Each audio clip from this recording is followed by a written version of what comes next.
ಕೆನಡಾದಲ್ಲಿ ನಡೆದಂತಹ ಶೂಟೌಟ್ನಲ್ಲಿ ನಮ್ಮ ಕನ್ನಡಿಗ ಚಂದನನ್ನು ಇವತ್ತು ನಾವೆಲ್ಲರೂ ಕೂಡ ಕಳ್ಕೊಂಡಿದ್ದೀವಿ.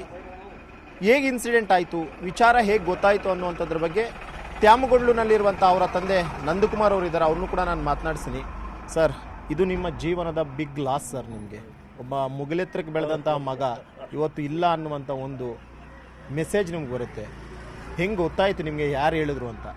ರಾತ್ರಿ 8 ಗಂಟೆಗೆ ಮೆಸೇಜ್ ಬಂತು, ಕೆನಡಾದಿಂದ ಬಂದು ಫೋನ್ ಬಂತು. ನಾವು ಎತ್ತಲಿಲ್ಲ, ಇಂಗ್ಲೀಷಲ್ಲಿ ಮಾತಾಡ್ತಾಯಿದ್ರು, ಎತ್ತಲಿಲ್ಲ. ಯಾಕೆ ಅರ್ಥ ಆಗಲಿಲ್ಲ, ಎತ್ತಲಿಲ್ಲ. ಆಮೇಲೆ ಕಟ್ ಮಾಡಿಬಿಟ್ಟೆ. ತಿರ್ಗಿ ಆಮೇಲೆ ಇನ್ನೊಂದು ಸಲ ಮಾಡಿದ್ರು, ಕಟ್ ಮಾಡಿಬಿಟ್ಟೆ. ಆಮೇಲೆ ನಮ್ಮ ಹುಡುಗನಿಗೆ ಫೋನ್ ಮಾಡೋಣ, ಹಿಂಗೆ ಫೋನ್ ಮಾಡಿದ್ದಾರೆ, ಏನಾಯಿತು ಏನು ಅಂತ ಕೇಳೋಣ, ಮಾಡ್ಬೋದಾ ಹಾಗೆ ಅಂತ ಅನ್ನೋಷ್ಟೊತ್ತಿಗೆ ಅವನು ಎತ್ತಲೇ ಇಲ್ಲ. ಆಮೇಲೆ ನಮ್ಮ ಮಿಸ್ಸಸ್ಸು ಹೊರಗಡೆ ಬಂದು ನಾನು ಊಟಕ್ಕೆ ಅಂತ ಹೋದೆ. ಆವಾಗ ಕಾಲ್ ಬಂತಂತೆ. ಕಾಲ್ ಬಂದಾಗ ತೆಲುಗಿನಲ್ಲಿ ಹೇಳಿದ್ರಂತೆ, ಚಂದನ್ ಕುಮಾರ್ ಫಾದರ್ ನಂದಕುಮಾರ್ ನೀವೇನಾ ಅಂತ. ಹ್ಞೂ ಅಂತಂದ್ರಂತೆ. ಚಂದನ್ ಕುಮಾರ್ ಡೆತ್ ಆಗಿದ್ದಾರೆ ಅಂತ ಇಂಟಿಮೇಷನ್ ಬಂತಂತೆ. ಅಷ್ಟು ಗೊತ್ತಾಯಿತು. ಆಮೇಲೆ ಕೊನೆಗೆ ಅದು ಮಾಲ್ ಹತ್ರ ಇದಾಗಿರೋದು, ಬುಲೆಟ್ಟಿಂದ ಹೊಡೆದಿರೋದು.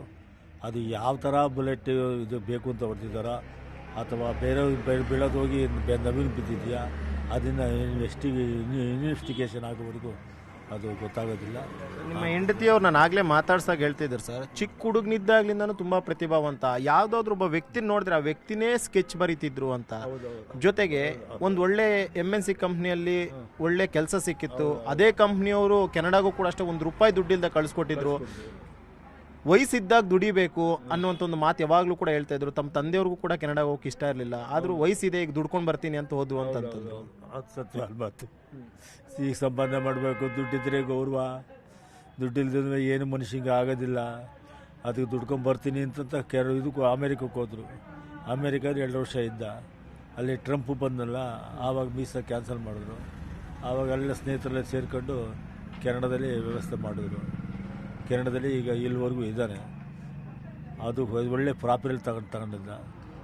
ಯಾವುದೇ ಕನ್ನಡ ಮೂವಿ ಕೆನಡಾದಲ್ಲಿ ರಿಲೀಸ್ ಆಗಬೇಕಾದ್ರೂ ನಿಮ್ಮ ಮಗನ್ನ ಸಂಪರ್ಕ ಮಾಡ್ತಿದ್ರಂತೆ. ಆ ಟೈಮ್ನಲ್ಲಿ ದೊಡ್ಡ ದೊಡ್ಡ ಸ್ಟಾರ್ಸ್ ಮೂವೀಸ್ ಬಂದಾಗ ನಿಮ್ಮ ಮಗನ ಸಂಪರ್ಕ ಮಾಡಿ ಈ ಥರ ನಮ್ಮ ಮೂವಿನಲ್ಲಿ ಪ್ರಮೋಟ್ ಮಾಡಪ್ಪ ಅಂತ ಹೇಳಿದಾಗ ಒಬ್ಬ ತಂದೆಯಾಗಿ ನಿಮ್ಗೆ ಎಷ್ಟು ಗೌರವ ಅನಿಸ್ತಿತ್ತು ಸರ್? ಅದ್ರ ಬಗ್ಗೆ ನಾನು ಹೇಳಿದ ಗೊತ್ತಾ, ಅಂಥದಕ್ಕೆ ಹೋಗ್ಬೇಡಪ್ಪ, ನಾವು ಬೇಡ, ಕೆಲಸ ಮುಗಿಸ್ಕೊಂಡು ಬಂದ್ಬಿಡು, ಇಂಥವನ್ನ ನಮ್ಗೆ ಆಗಲ್ಲ ಅಂತ ಹೇಳ್ತಾ ಇದ್ದೆ ಹೊರತಾಗಿ. ಅದಾದಮೇಲೆ ಒಂದು 5 ಎಲ್ಲ ವಾಟ್ಸಪ್ಪಲ್ಲೆಲ್ಲ ಕಳಿಸ್ತಾ ಇದ್ದ, ಮೊಬೈಲಲ್ಲೆಲ್ಲ ಕಳಿಸ್ತಾ ಇದ್ದ. ನೋಡಪ್ಪ ಇವೆಲ್ಲ ನಮ್ಮಂಥವ್ರಿಗೆಲ್ಲ ಡ್ಯೂಟಿ ಇಸ್ಕೊಂಡು ಬಂದ್ಬಿಡು, ಊರಿಗೆ ಏನು ಮಾಡಬೇಕು ಅಂತ ಹೇಳ್ತಾ ಇದ್ದೆ ಸರ್. ಕೊನೆಯದಾಗಿ ನೀವು ಯಾವಾಗ ಮಾತಾಡಿದ್ರಿ ಸರ್ ಮಗನ ಜೊತೆ? ನಾನು ಶುಕ್ರವಾರ ಮಾತಾಡಿದೆ. ಏನು ಮಾತಾಡಿದ್ರಿ? ಏನಿಲ್ಲ, ಪ್ರತಿ ಮಾಮೂಲಿ ಮಾತಾಡಿದೆ. ಏನಪ್ಪ ಹೆಂಗಿದ್ಯಪ್ಪ, ಚೆನ್ನಾಗಿದ್ದೀನಪ್ಪ ಅಂತಂತ. ಹ್ಞೂ ಚೆನ್ನಾಗಿದ್ದೀನಿ ಅಂತಂತ. ಮನೆಗೆ ಶಿಫ್ಟ್ ಆದ್ರ ಅಂತಂತಾನ. ಇನ್ನೂ ಇಲ್ಲ ಆಗಲ್ಲಪ್ಪ ಅಂತಂತ ಹೇಳಿದೆ. ನೀವು ನಮ್ಮ ಮಾತು ಕೇಳಲ್ಲ, ನೀವು ನನ್ನ ಮಾತು ಕೇಳಲ್ಲ, ಮನೆ ಕಟ್ಟಲಿಲ್ಲ, ಶಿಫ್ಟ್ ಆಗಲಿಲ್ಲ, ಇಡು ಸಾಕು. ನಿಮ್ಮಿಬ್ಬರಿಗೂ ಒಂದು ಮನೆ, ಬೇರೆ ಒಳ್ಳೆ ಮನೆಯಲ್ಲಿ ಇರಿಸ್ಬೇಕು ಅಂತ ಅಂದ್ಕೊಂಡಿದ್ರ? ಇಲ್ಲ, ನಾವು ಅವನಿಗೋಸ್ಕರ ಕಟ್ಟಬೇಕು, ನೀನು ಬಂದು ಇಲ್ಲಿ ಕಟ್ಟು, ನಿನಗೆ ಹೆಂಗೆ ಬೇಕಾಗಿ ಕಟ್ಸ್ಕೊಳಪ್ಪ ಅಂತಂತ ನಮ್ದು ಹೇಳಿದ್ದರು.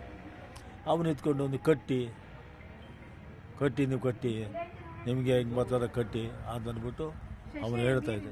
ನೀವು ಇತ್ತೀಚೆಗೆ ಹೇಳ್ತಿದ್ರಂತೆ, ಪ್ರತಿ ಬಾರಿ ಒಂದು ಮದುವೆ ಮಾಡ್ಕೊ, ಮೊದಲು ಒಂದು ಸಂಸಾರ ಅನ್ನೋಂಥದ್ದು ರೂಪಿಸ್ಕೊ, ಬೇಡ ಬೇರೆ ದೇಶದಲ್ಲಿರೋಂಥದ್ದು ಬೇಡ, ನಮ್ಮ ಕಣ್ಮುಂದೆ ಇರು, ಎಷ್ಟು ದುಡಿದ್ರೆ ಅಷ್ಟೇ ಸಾಕು ಅಂತಲೂ ಕೂಡ ಹೇಳ್ತಿದ್ರಂತೆ ಮಗನಿಗೆ. ಆ ಟೈಮ್ನಲ್ಲಿ ಏನು ಹೇಳ್ತಿದ್ರು ಮಗ ಅಂತ? ಮಗ ಹೇಳೋದು ಗೊತ್ತಾ, ನಿನಗೆ ಗೊತ್ತಾಗಲ್ಲ, ದುಡ್ಡು ಬೇಕು, ಈಗ ಪ್ರಾಯದಲ್ಲಿದ್ದೀವಿ, ಈಗ ಸಂಪಾದನೆ ಮಾಡಿದೆ ನಾನು, ಆಮೇಲೆ ಮಾಡೋಕ್ಕಾಗ್ತದ? ಇಲ್ಲಿ ಬರೋ ಸಂಬಳಕ್ಕೆ ಏನಕ್ಕಾಗ್ತದೆ? ಏನು ನಮ್ಮ ಅಪ್ಪ ಏನೋ ದುಡ್ಡೇನೋ ಇಟ್ಟಿದ್ದೀರ? ಏನೂ ಇಲ್ಲ, ಒಂದೆರಡು ಸಂಪಾದನೆ ಬರ್ತೀನಿ ಅಂತಂದು ಹೇಳ್ತಾ ಇದ್ದೆ. ಈಗ ಕೊನೆಯದಾಗಿ ಸರ್, ಈಗ ಒಂದು ಇನ್ಸಿಡೆಂಟ್ ಆಗಿದೆ, ಈಗ ಮಗನ ಮೃತದೇಹನ ಇಂಡಿಯಾಗೆ ತರ್ಕೊಂಡು ಬರುವಂಥ ಕೆಲಸ ಆಗಬೇಕು. ಈ ಮೂಲಕವಾಗಿ ಯಾರನ್ನಾದ್ರೂ ನೀವು ಸಂಪರ್ಕ ಮಾಡಿದ್ರ ಅಥವಾ ನಿಮ್ಮನ್ನು ಯಾರಾದರೂ ಅಧಿಕಾರಿಗಳು ಸಂಪರ್ಕ ಮಾಡಿದ್ರ, ಏನು ವಿಚಾರ ಹೇಳಿದ್ರು ಅಂತ? ನಾವು ಕೆನಡಾದಲ್ಲಿ ಅವರು ಒಂದು ಬಳಗ ಇದೆ, ಬಳಗದನ್ನು ಫೀಡ್ ಮಾಡಿದ್ವಿ. ಆಮೇಲೆ ನಮ್ಮ ತಮ್ಮದಿರು, ನಮ್ಮ ಚಿಕ್ಕಪ್ಪದಿರು, ನಮ್ಮ ತಮ್ಮದಿರು, ನಮ್ಮ ಅಣ್ಣ ತಮ್ಮ ಮಕ್ಕಳು, ನಮ್ಮ ಬಾಂಬೆದರು, ಅವರೆಲ್ಲ ಕೂತ್ಕೊಂಡು ಎಲ್ಲ ಸ್ಕೆಚ್ ಹಾಕಿ ಮಾಡಿದ್ದಾರೆ. ಆ ಕಂಪ್ನಿಯವ್ರು ಏನು ಮಾಡೋದು ಅಂದರೆ, ನಾವೆಲ್ಲ ಮಾಡ್ತೀವಿ, ಒಬ್ಬರು ನಿಮ್ಮವರು ಅನ್ನೋದು ಒಬ್ಬರು ಇರಬೇಕು, ಇದ್ದರೆ ಫಾಲೋ ಅಪ್ ಮಾಡ್ಬೋದು ಅಂತ ಹೇಳಿದ್ರು. ಅಂದ್ರೆ ಎಷ್ಟು ದಿನಕ್ಕೆ ಇಲ್ಲಿಗೆ ತರಬಹುದು ಅಂತ ಏನಾದರೂ ಅಧಿಕಾರಿಗಳು ಯಾರಾದರೂ ಹೇಳಿದ್ರ? ಯಾಕಂದರೆ ಒಂದು ಬೇರೆ ದೇಶದಲ್ಲಿ ಒಂದು ಈ ಥರ ಇನ್ಸಿಡೆಂಟ್ ಆದಾಗ ಆ ಫಾರ್ಮಾಲಿಟೀಸು, ಆ ಕ್ಲಿಯರೆನ್ಸು ಎಲ್ಲ ಸಿಕ್ಕಿ ತರಬೇಕಂದ್ರೆ ಒಂದು 2-3 ದಿನ ಮಿನಿಮಮ್ ಬೇಕಾಗುತ್ತೆ. ಸೊ ಇದು ಎಷ್ಟು ದಿನ ಆಗ್ಬೋದು ನಿಮ್ಮ ಮಗನ ಇಲ್ಲಿ ಕರ್ಕೊಂಡು ಬರೋಕ್ಕೆ ಅಂತ ಏನಾದರೂ ಹೇಳಿದ್ರೆ? ಒಂದು 5-6 ಡೇಸ್ ಆಗ್ತದೆ ಅಂತ ಹೇಳ್ತಾ ಇದ್ದಾರೆ. ಈಗ ಆದಷ್ಟು ಬೇಗ ತಗೊಂಡು ಬನ್ನಿರಿ ಅನ್ನೋಂಥದ್ದು ನಿಮ್ಮ ಮನವಿ ಈಗ. ಸೊ ನಮ್ಮ ರಾಜ್ಯ ಸರ್ಕಾರಕ್ಕಾಗಿರ್ಬೋದು ಅಥವಾ ಕೇಂದ್ರ ಸರ್ಕಾರಕ್ಕಾಗಿರ್ಬೋದು ಏನು ಮನವಿ ಮಾಡ್ಕೊತೀರಾ ಸರ್ ಈಗ ನೀವು? ನಾವು ಕೇಂದ್ರ ಸರ್ಕಾರದಲ್ಲಿ, ರಾಜ್ಯ ಸರ್ಕಾರದಲ್ಲಿ ಬೇಡ್ಕೊಂಡಿದ್ದಿಷ್ಟೇ, ಆದಷ್ಟು ಬೇಗ ನಮ್ಮ ಮಗನ ಮೃತದೇಹ ತಂದು ಸ್ವಗೃಹದಲ್ಲಿ ನಮಗೆ ಮಣ್ಣು ಮಾಡೋದಕ್ಕೆ ಅನುಕೂಲ ಮಾಡಿಕೊಡಿ ಅಂತ ನಾವು ಅದೇ ಬೇಡ್ಕೊತಾ ಇರೋದು. ಅಲ್ಲಿಗೆ ಹೋಗಲ್ಲ ನಾವು, ಇಲ್ಲಿಗೆ ತಂದು ತರಬೇಕು ಅನ್ನೋದು. ಇರೋನೊಬ್ಬರ ಮಗ. ಈಗ ಜಿಲ್ಲಾಧಿಕಾರಿಗಳು ಯಾರಾದರೂ ಸಂಪರ್ಕ ಮಾಡಿದ್ರೆ ಸರ್ ನಿಮ್ಮನ್ನ? ಮಾಡಿದ್ದಾರೆ, DC ಮಾಡಿದಾರಂತೆ. ಏನಂದ್ರು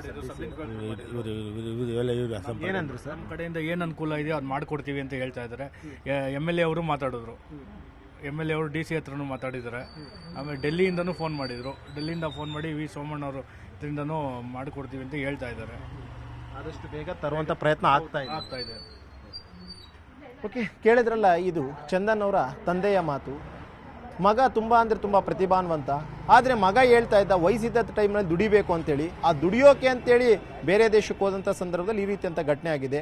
ಈಗ ಅವರು ಒಂದು ಕೈ ಮುಗಿದು ಮನವಿಯನ್ನು ಮಾಡ್ಕೊಳ್ತಿರುವಂಥದ್ದು ನಮ್ಮ ರಾಜ್ಯ ಸರ್ಕಾರಕ್ಕಾಗಿರ್ಬೋದು, ಕೇಂದ್ರ ಸರ್ಕಾರಕ್ಕಾಗಿರ್ಬೋದು, ಆದಷ್ಟು ಬೇಗ ನನ್ನ ಮಗನ ಮೃತದೇಹವನ್ನು ಇಲ್ಲಿಗೆ ತಗೊಂಡು ಬನ್ನಿ, ನಾವು ಇಲ್ಲಿ ಅಂತ್ಯ ಸಂಸ್ಕಾರ ಮಾಡ್ತೀವಿ, ನಾವಲ್ಲಿ ಹೋಗಿ ನೋಡೋಕೆ ಆಗೋದಿಲ್ಲ, ಇಲ್ಲಿಗೆ ಆದಷ್ಟು ಬೇಗ ತನ್ನಿ ಅನ್ನುವಂಥ ಒಂದು ಮನವಿಯನ್ನು ಮಾಡ್ತಿದ್ದಾರೆ.